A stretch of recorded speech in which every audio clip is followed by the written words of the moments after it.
ஒரு சின்ன கிராமத்தில் பால் வியாபாரம் செஞ்சுக்கிட்டு தன்னோட வயதான தாய் தந்தையை காப்பாற்றி கொண்டிருந்தாள் ஒரு பெண். அவளுக்கு சொத்துன்னு இருக்கக்கூடியது அந்த ஓலை குடிசையும் ஒரு பசுமாடும் தான். பகலெல்லாம் மாடு மேய்ப்பது, காலையில் பால் கறந்து அந்த ஊரில் வீடு வீடாக விற்கிறது. இந்த பொண்ணுக்கிட்ட பால் வாங்க எல்லாருமே ஆசைப்படுவாங்க. ஏன்னா பாலில் ஒரு சொட்டு தண்ணி கூட கலக்கிறதும் இல்லை. அதனாலேயே அவளோட பால் சீக்கிரமாக விற்றுரும். சின்ன குழந்தைங்க இருக்கிற வீட்டில் பாலை அந்த குழந்தைகளுக்கு தேவையான அளவு ஊற்றிட்டு அதுக்கு பணம் வாங்காமல் போவா அந்த பெண். நல்ல மனசு அந்த பால்கார பொண்ணுக்கு. இவங்க கிராமத்தை ஒட்டுனாப்புல ஒரு ஆறு ஓடுது. பக்கத்து கிராமத்துக்கு போகணும்னா படகு மூலமாக தான் போக முடியும். பக்கத்து ஊரில் ஒரு மகா பண்டிதர் இருந்தார். அவர் தெய்வ காரியங்களை எல்லாம் முறையாக செய்வார், மக்களுக்கு உபதேசமும் செய்வார். இவருக்கும் இந்த பால்கார பெண் படகு மூலமாக வந்து பால் கொடுப்பது வழக்கம். ஏன்னா அந்த பொண்ணு இவ்வளவு சிரமப்பட்டு கொடுக்குறான்னா அவர் தெய்வ காரியங்களை பண்ணுறவர்.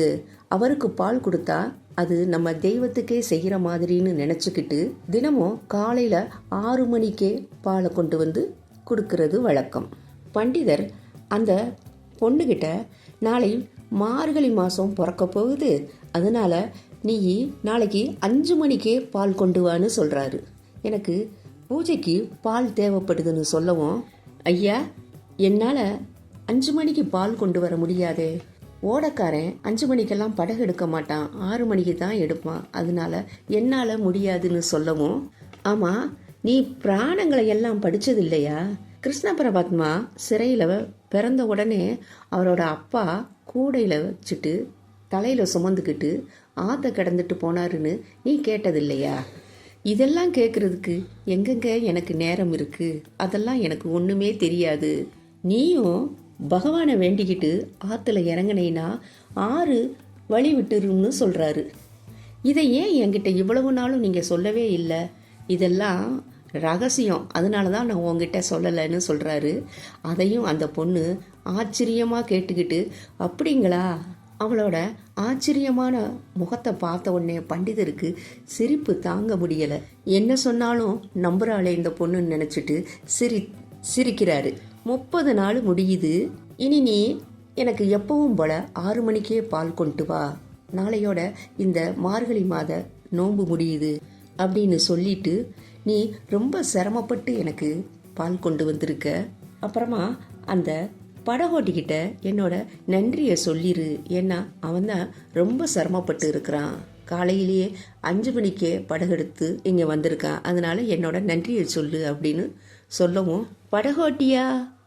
அவர் தான் 5 மணிக்கெல்லாம் படகு எடுக்க முடியாதுன்னு, அதிகமாக தண்ணி வேற வருதுன்னு படகை எடுக்கவே இல்லையே. இதை கேட்டதுமே பண்டிதருக்கு அதிர்ச்சி. நீ என்னம்மா சொல்கிற? அப்போ நீ எப்படி இத்தனை நாளாக பால் கொண்டு வந்த? ஐயா நீங்கள் தான் ஒரு ரகசியம் சொன்னீங்களே, அந்த ரகசியத்தை சொல்லிக்கிட்டு தான் நான் ஆற்றுல நடந்து வந்தேன். தண்ணி என்னோட கால் முட்டி வரைக்கும் தான் இருந்துச்சு, அதனால நானும் சுலபமாக நதியை கடந்து வந்தேன்.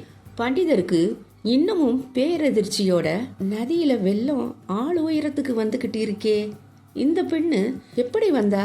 ஒருவேளை பொய் சொல்கிறாளோ அப்படிங்கிற சந்தேகத்தோட பின்னாடியே அவரும் கிளம்பி போகிறாரு.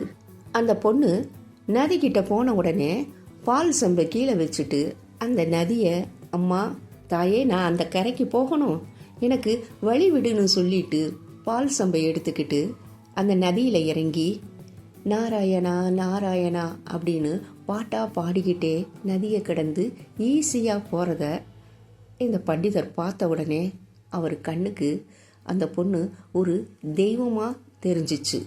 நம்ம ஒரு பேச்சை சும்மா விளையாட்டாக சொன்னதை உண்மையினே நம்பி அந்த ஆற்றுல இறங்கி போன அந்த பொண்ணை நினச்ச உடனே இவருக்கு மார்கழி நோன்பு 30 நாளும் நம்ம இருக்கலை. அந்த பொண்ணு தான் முழுமையான நம்பிக்கையோடையும் பக்தியோடையும் இருந்ததுனால தான் ஆற்ற அவளால் கடக்க முடிஞ்சிச்சு, நதியும் வழி விட்டது. எப்பவும் ஒரு காரியம் செய்கிறப்ப மனசில் முழு நம்பிக்கையோடையும் அன்போடையும் செய்கிறப்ப இந்த இயற்கை உதவும். மீண்டும் அடுத்த பதிவில்.